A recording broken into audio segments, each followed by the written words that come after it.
Hey everybody, I'm here at a Jail Not Bail event in Ajax, Ontario, with Larry Brock and Arpan, Khanna. Jamil, Jivani, I believe, is going to be here as well, and Rhonda, Kirkland. So, and Ajax, I think I said that. Okay, so I'll see you guys inside. Behind this. Often we are presented as conservatives as wanting to be tough on criminals, and that is absolutely true. If you break the law, if you poison our communities, if you target our neighbors, you deserve to be punished. But inasmuch as Jail Not Bail is a statement about being tough on criminals, it is also a statement about standing up for the victims of crime and the mothers and fathers, the children, the neighbors, the citizens who want to be able to go about their day-to-day life and not worry about stepping over needles or being worried about what time it is at night because they don't know if they'll be safe on their way home. We are here in an affirmative sense to say victims matter, and I know all of you agree with that. I know all of you believe in that, and we appreciate you being here very much. I have the honor of introducing my friend, the Member of Parliament for Oxford, Arpan Khanna, who put forward the bill that we are championing, the Jail Not Bail Act. He is a man I admire greatly because of his work ethic. He is constantly traveling across this country, sacrificing time with his own family to advocate for change. And that is exactly what we sign up for in this job. I think he is a model MP, and it is my great honor to introduce him today. Welcome, Well, good afternoon, Ajax. What an amazing Durham team we have here, eh? Give a round of applause. We have a fantastic team of conservatives who I can tell you are fighting for Durham, not only Durham region, but for across Canada every single day. And Carl's getting a free ride, while the victims are the ones on house arrest. They're changing their behavior. They're changing their actions so they don't run to a criminal on the street. Whereas the repeat violent offenders are walking our streets without fear. We have a problem, and we have to change. Welcoming our Shadow Minister for Justice, my good friend Larry Brock.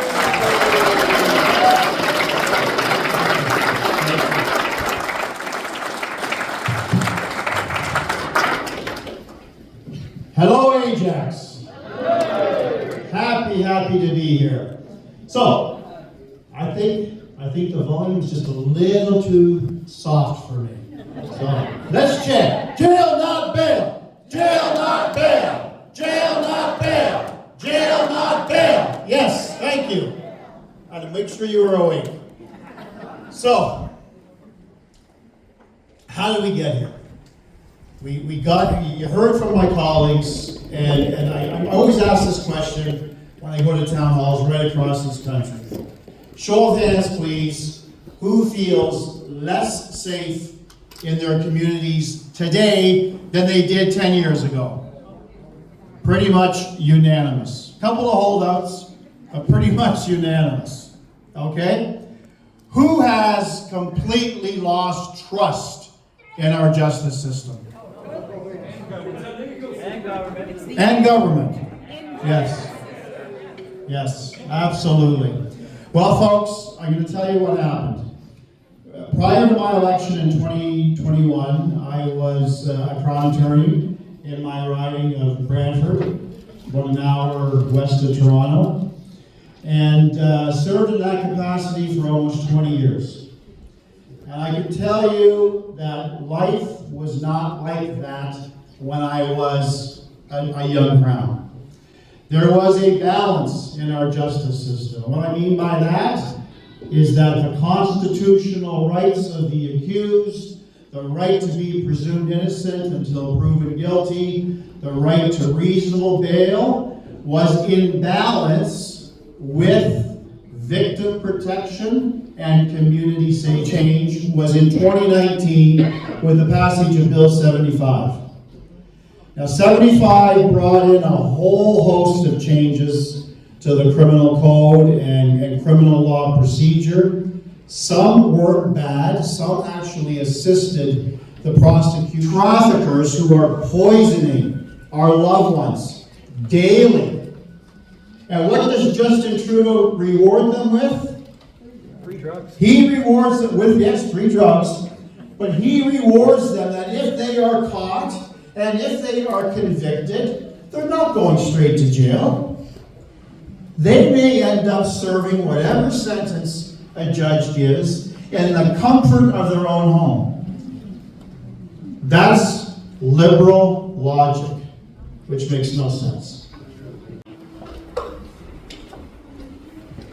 The C-83 has allowed mass murderers, serial killers, to make application to be transferred from maximum security to minimum security or medium security. Paul Bernardo, classic example, now enjoying all kinds of freedoms that were denied to him in maximum security. Logic. Okay? So, you know, as Arpan said, we all said, we have been beating down this government for years. That's why I left my job as a Crown. I knew this country was going in the shitbasket. I had to do something. I could not speak against the system that I was part of. I was muted. So I decided, you know what? The best way for me to affect change is to become a legislator. That's what I did. Thank you. Good afternoon. I am very proud to be here. I'm very proud to have you as our representatives. You are simply the best. That's One question: would you support a law like, I know I'm saying the bad word, U.S., a castle law, protect yourself? Yes, sir, we do. The policy was known as Stand on Guard, which is akin to a castle law doctrine. Says that split-second decision you make to defend your home, your property, your person, which could also include lethal force, will be deemed already to be reasonable. And then it's up to a Crown and a police agency to rebut that presumption of reasonableness. That's just common sense. Absolute common sense. She's still watching our kids in the home on CCTV, just to make sure that they are safe. We are so scared. 2 months ago, we had a break-in in our home. In South Ajax, I think we haven't heard such a big robbery or break-in in our home. We lost almost all the savings of last 15 years of hard tax-paid money in that 30 minutes daylight robbery at our home. And what's the situation of that? Now, I'm doing 2 jobs just to make up. My daughter is ready to go to university and I do not have funds for her now. All the money is lost. My home is very unsafe. Kids are not feeling that they are at home unless we are with them. They're crying. They're not very safe, feeling safe there. Most importantly, this blatant act done at the unknown time, it has scared the whole community also now. Now, people are saying that if this can happen and people are not getting arrested or even police is not doing anything, how should we feel safe? How should we even be part of this community? This is where we are. We are really scared, and this jail not bail is, I think, a right push that every common man with the common sense should go for. Thank you. Well,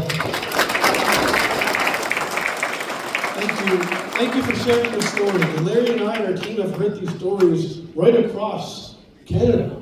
You know, these used to be once a year maybe a break-in happens, but we've even seen in Vaughan the same house get shot 3 times in like 4 days, right? You know, in BC and Surrey, police cars are outside, parked outside a neighborhood, and these guys come and still shoot the neighborhood while the police are there. So there's no deterrence. And when I first started off my speech, I said that the laws are so soft that the police are now doing the best they can. You know, these guys risk their lives every single day to keep our community safe. The police will do what they can to do their job. The problem is the criminal code itself, as Larry mentioned, has become so watered down, so soft, that your rights are no longer there. It's the rights of criminals. And so what my jail not bail act does is a few things. One, the principle of restraint, the Liberals brought in as a primary consideration for release, will be gone. We're going to repeal the principle of restraint. And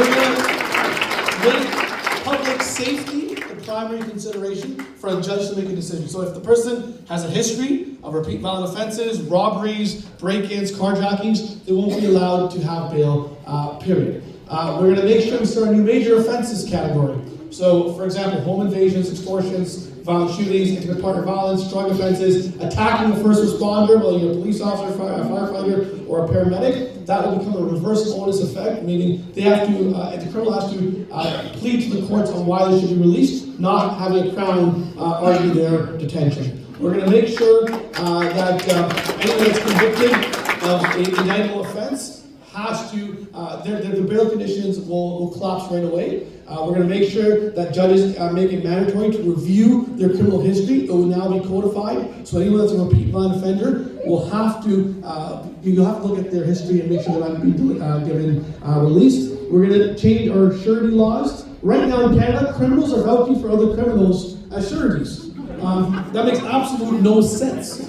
So we're going to get rid of that. We're going to make sure any non-Canadian, that's not a Canadian citizen of our country, who gets charged for any offense, has to deposit their passport, so it's not a flight risk.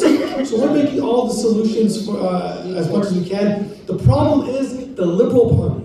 You know, when we bring these solutions forward, whether it's a 3 strikes you're out rule, whether it's the Jail Not Bail Act, whether it's rules on extortion or carjacking or home invasions, every step of the way, those 3 Liberal members you spoke about, they've stood up and voted against these measures. For Bill C-75, for Bill C-5, for Bill C-63, every measure that made crime easier in our country, they supported. So we're going to keep the fight going, sir. We hear your story, and we're going to fight for you every step of the way. Thank you.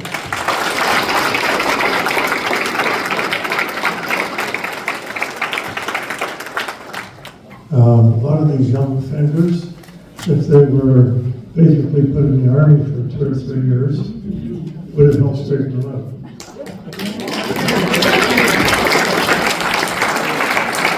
Look, the values and the teachings that are in the military, I think, would serve a lot of people well. I think it's an important task and tools to have. But even on the military side, the Liberals have made such a mess with defunding them and not giving the tools they need. You know, they're struggling as is. So I think the biggest thing for us right now is to support our veterans, support our military. Upset and a little bit offside with things like this. But as a fellow conservative supporter who believes passionately in protecting our children with the strongest possible elements against sexual exploitation, I was appalled by the Supreme Court's recent decision in Senate Bill to strike down the 1-year mandatory minimum for possessing or accessing child pornography. The floor that's already way too low for these monstrous crimes. How do you and your caucus plan to push back legislatively to reinstate and strengthen these minimum, ensuring predators face maximum jail time without judicial loopholes?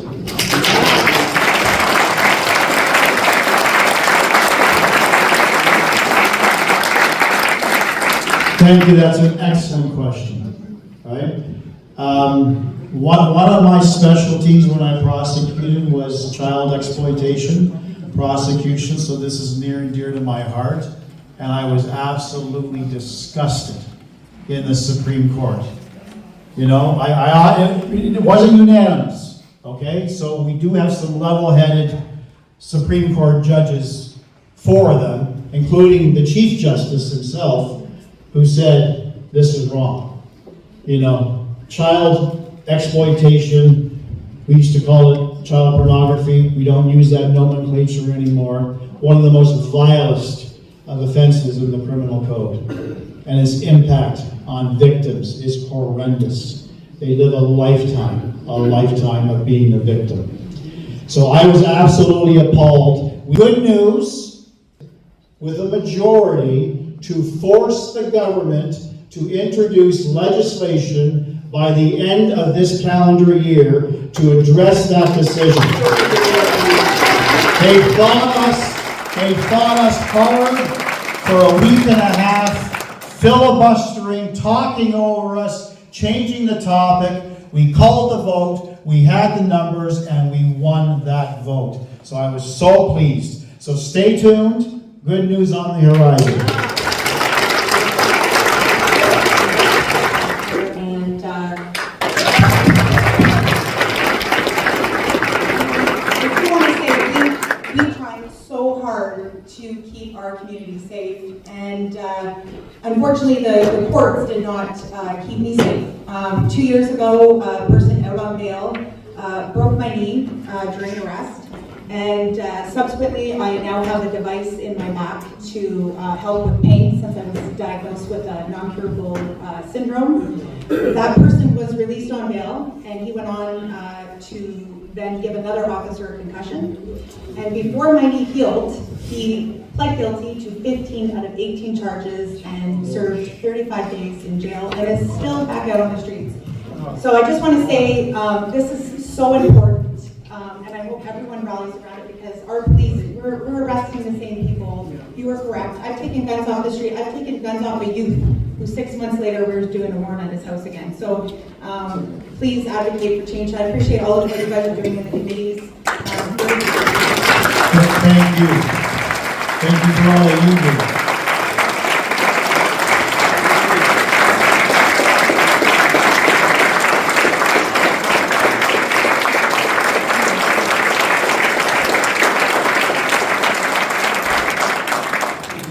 But I'll be very brief.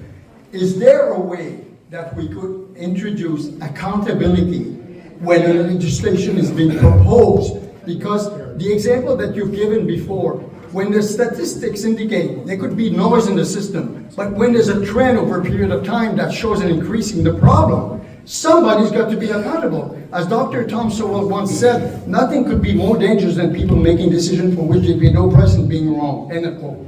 That's great. I think it's a good way to end off. Before we end off on Townhall, at the end of the day, any politician that's elected is elected to be a public servant.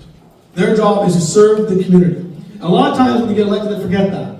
And the liberals, using liberal logic, have forgotten that. They think that they're the top of the creation. They think that big government is the answer to everything. On the conservatives, we believe in smaller government that makes for bigger citizens. We get out of your way, let you live your life the way you want to live. When it comes to accountability, there's different legislations. Michael Barrett, one of our colleagues who has done great work on the ethics committee, on integrity, on making sure that he's been uncovering how many scandals, the We scandal, and the other ones that are happening in this government. So he's put forward legislation where there'll be actual penalties and jail time for those that take the Canadian public for a ride. But also, the biggest accountability measure is our democracy. It's the voting that happens. So we have to get out there and take it upon ourselves as well. The youth come out and vote. Our seniors come out and vote. Our working class, anyone that is a citizen that believes in a movement, it is our job to get them out to the ballot box. Because people always say, my vote doesn't matter. Every single vote does matter. We've had ridings in our country where we lost by 4, or we won by 4 votes. We have some where we lost by 21 votes. So we have to do a better job as a community and as obviously elected officials to get that message out there. We'll do more of these town halls to continue to raise our voice, because when we're united, we're all together, we're all fighting together, good will always become the standard for our country. So thank you, Mr.